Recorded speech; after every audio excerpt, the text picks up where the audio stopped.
Hello, ladies and gentlemen. This is Coco Goddess.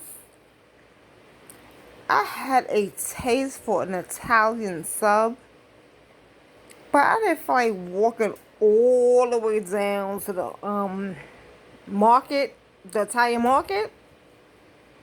So I went to the local supermarket. I told her I wanted hard salami and ham.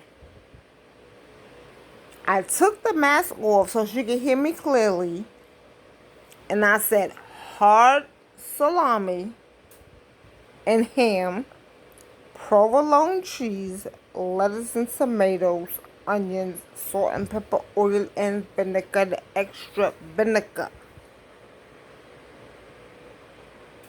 I usually check my sandwiches before I leave, but she seemed like she was on point.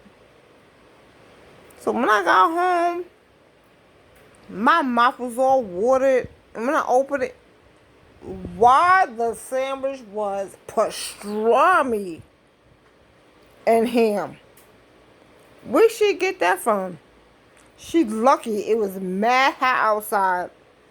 I ain't want to move all the way back down the street. So I'm going to take that and eat that. But I'm going to check her tomorrow.